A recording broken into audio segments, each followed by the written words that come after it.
Hey y'all, welcome back to the Book Stamp. My name is Kate, and today we are going to be talking about what is quite possibly my favorite book of the year, which is Transcendent Kingdom by Gyasi. This is Gyasi's most recent release. She has also released Homegoing. I have not read it yet, but it's definitely going on my TBR to be read as soon as possible. So most people probably know her from this book, but Transcendent Kingdom is definitely making the waves right now. I think several Instagram accounts of big, not necessarily booktubers, but other, it's a Read with Jenna book club pick, and I've seen it all over Instagram. And I'm so excited more people are going to be reading this book because it is, just phenomenal.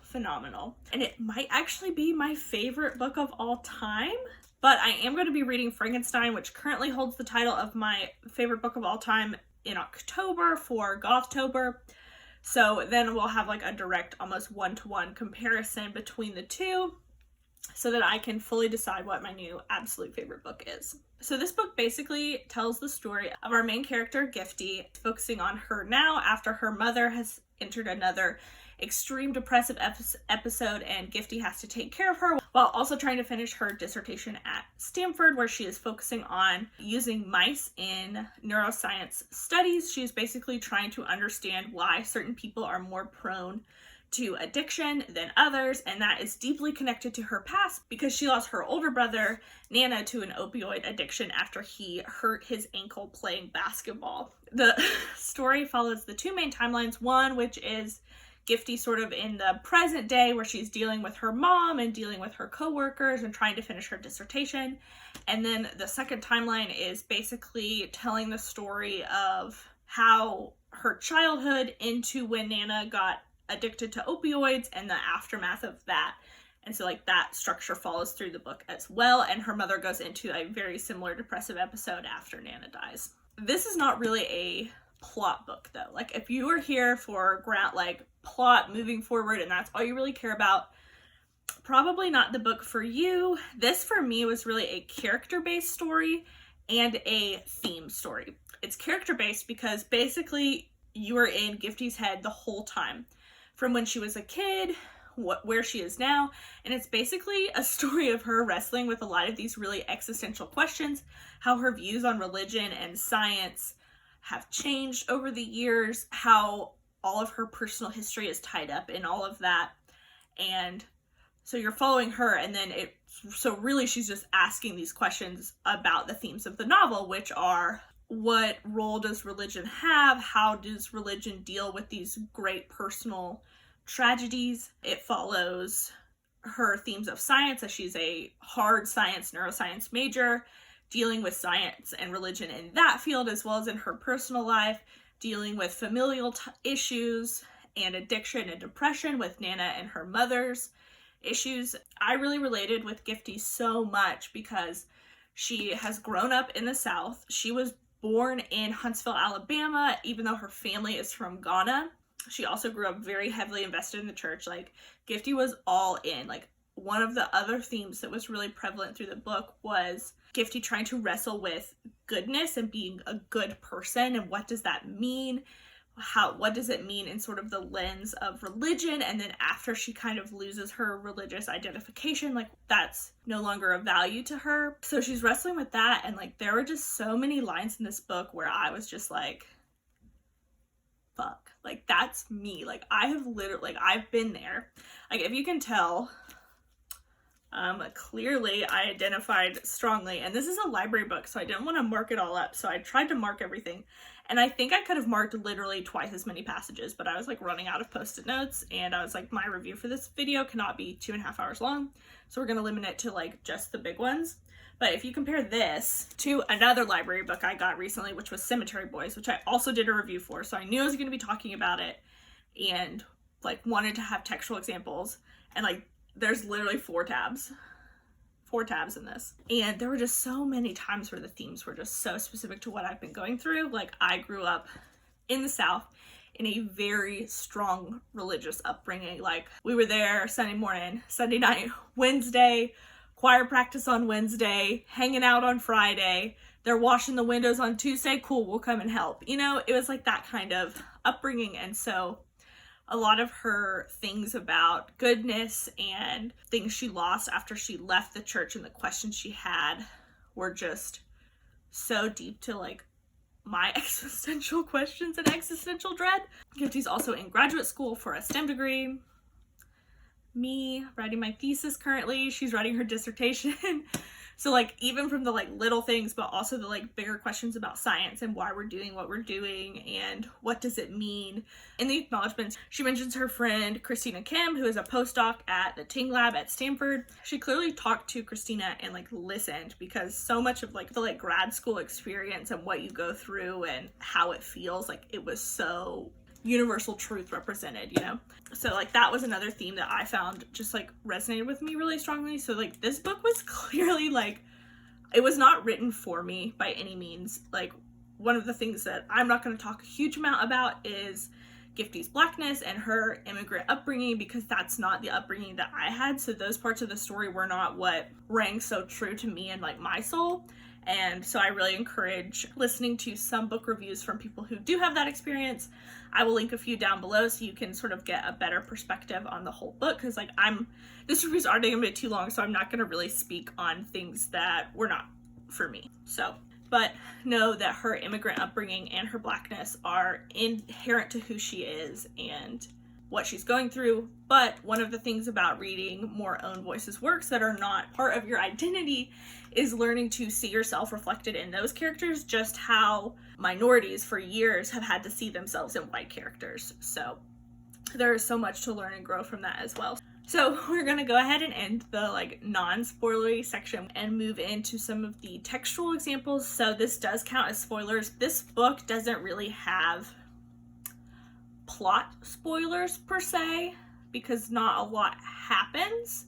It's more just like, this is the setup, how are our characters dealing with it. But I am going to be reading sections from the text, so if that's not the thing you're here for, now's your time to exit. So this is just an example of how I thought that y'all really like nailed the like grad school experience, especially in the like hard scientists, and you'll see. So I'm going to read this section. Bad date, I told Han. A look of horror passed over his face as he mustered up a few pitiful words of comfort, and I could imagine what he was thinking. I went into the hard sciences so that I wouldn't have to be around emotional women.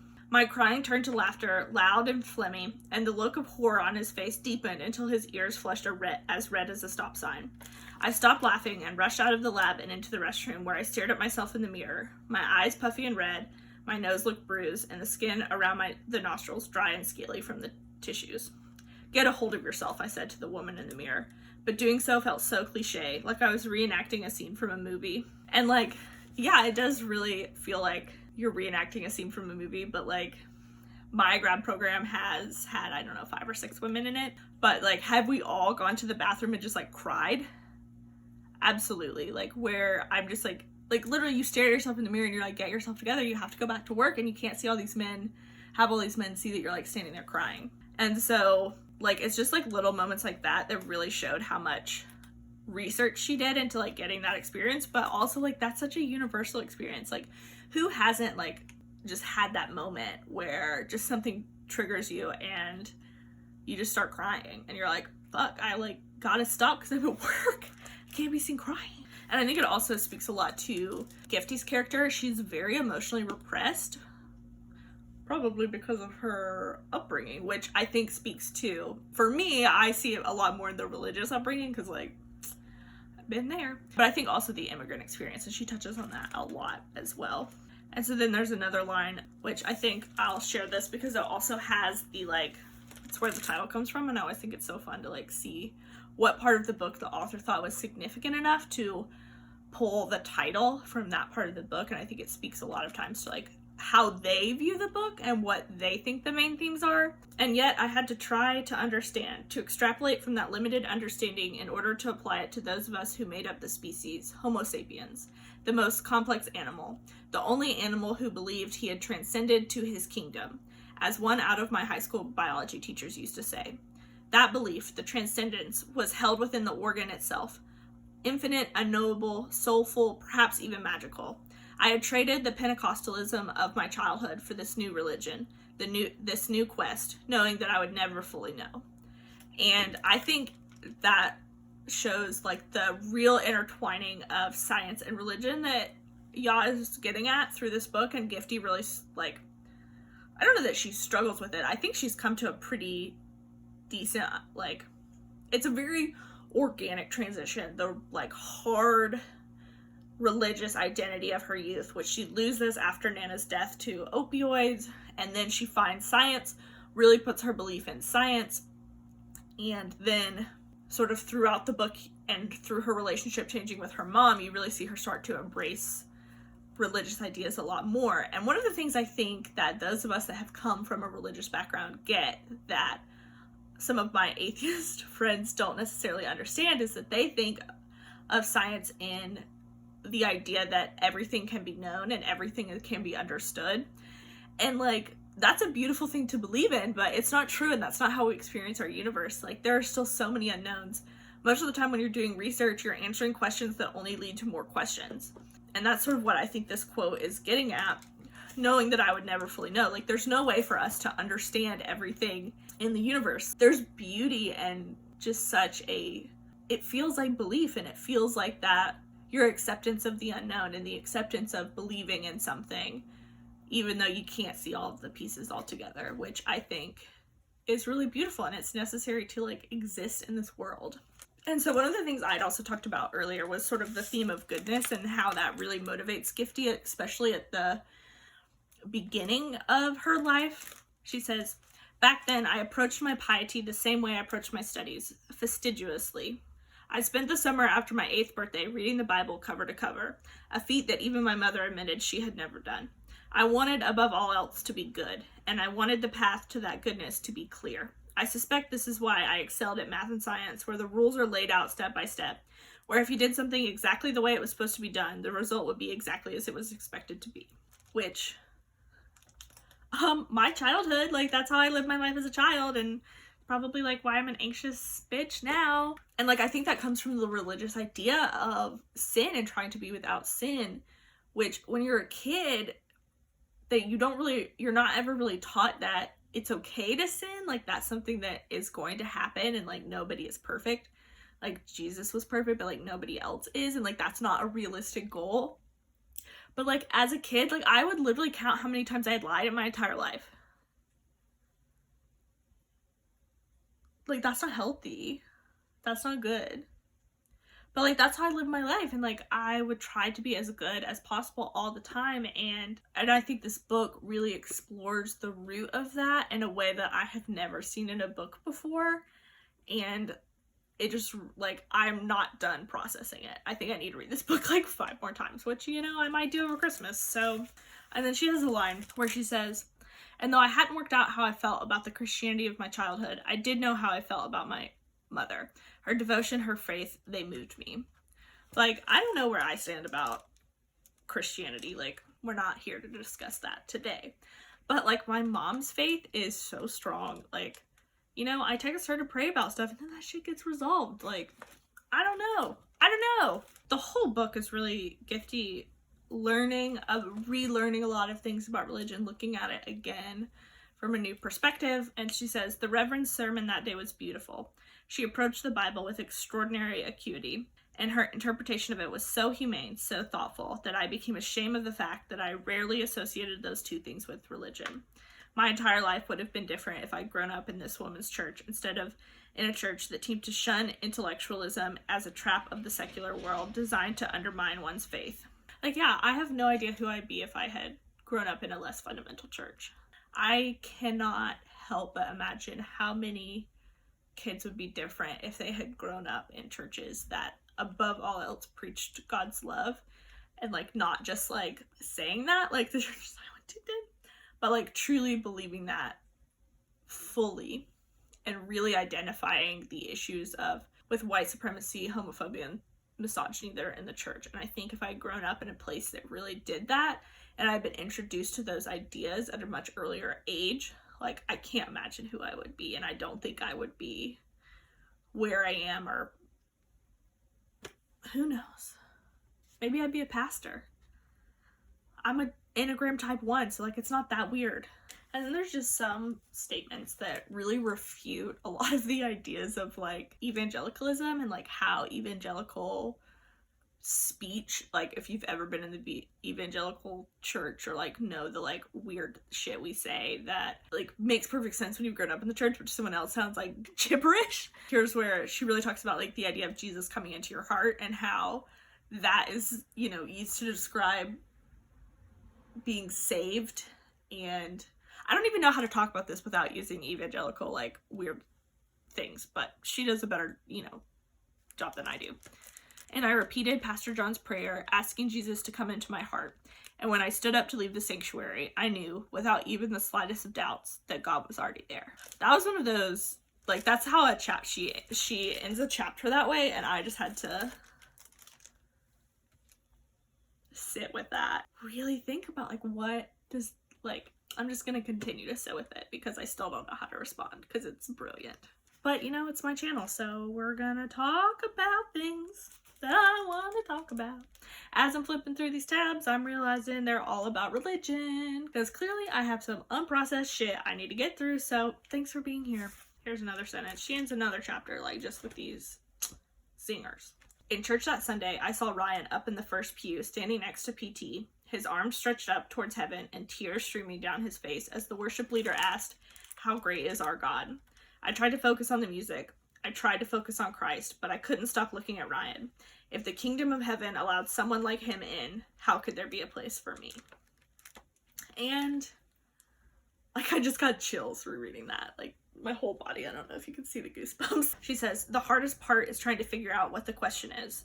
Trying to ask something interesting enough, different enough from what had already been asked, and trying to make it all matter. How do you know when you're nearing a true end instead of a dead end? How do you finish your experiment? What do you do when, years into your life, you figure out that the yellow brick road you've been easing down leads directly into the eye of a tornado? Which is exactly how research feels all the time. That's like one thing my professor really tries to drill into our heads is like, you're not here to just take data. Like, you're not here to click run, which is a lot more complicated than that. But, you know, you have to learn how to analyze what you've gotten and what does it mean in the greater picture. And for a lot of people, that can be really, really difficult. He actually says it's something I'm pretty good at, which I don't know, maybe it's because I read books. That's what I'm going to say on my booktube channel. Oh my gosh. She has a passage about how she can't give up Chick-fil-A, and I was like, I didn't give up Chick-fil-A until this past year. Goodbye spicy chicken sandwich. Goodbye Chick-fil-A sauce. But again, like, there is such a strong influence of like southernness in this book that just I love, and that was one of those little bits. She does also touch a lot about race and evangelical churches, which I was here for as somebody who went to almost exclusively all-white churches. Churches are as segregated as schools, if not more. And then she also has this passage about scientific writing, which I found so true. The demands of scientific writing are different from the demands of writing in the humanities.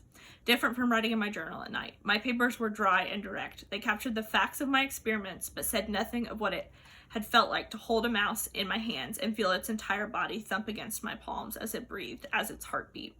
I wanted to say that too. I wanted to say, here it is, the breath of life in it. I wanted to tell someone about the huge weight of relief I felt every time I watched an addicted mouse refuse the lever.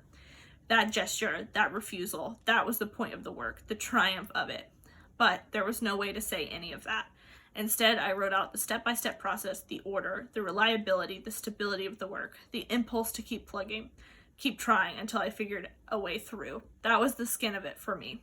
But the heart of it was that wave of relief, that limping mouse's tiny, alive body, living still and still, which I think just really captures one of the things I hate about science is like, that is what our papers are like, and there's no sort of conversation at all around.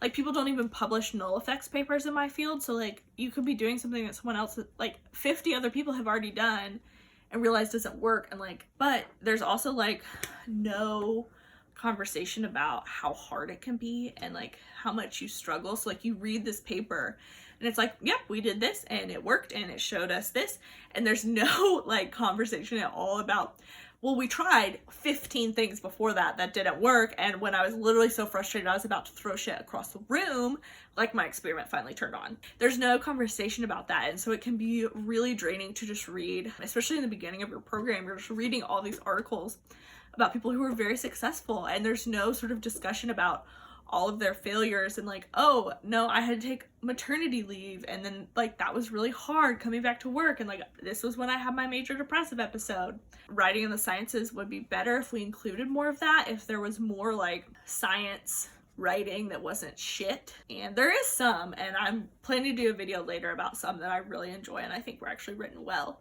Lab Girl by Hope Jarin, which actually, if you like Transcendent Kingdom and you liked sort of how the author would have a passage about science and relate it to the themes of the story, Hope is very, very good about that, where she sort of teaches you something about plants, and then that characteristic she's teaching you about plants, she shows how it like is evidenced in her own life. And I thought these two books, actually, I was thinking about this one the whole time I was reading this one. Actually, if you like this book and you like the religious themes, you should definitely listen to the song Jesus, Jesus by Noah Gunderson. This book for me was 5 out of 5 stars, 10 out of 5 stars. You should read it. Everybody should read it. Thank you for hanging out for this video. I really appreciate you sitting here as I clearly delved into some unresolved existential questions I have of my own, but isn't that why we love literature and how it helps us learn about ourselves? So thanks for hanging out. See y'all later. Jesus, Jesus, there are those that say they love you, but they have treated me so goddamn mean.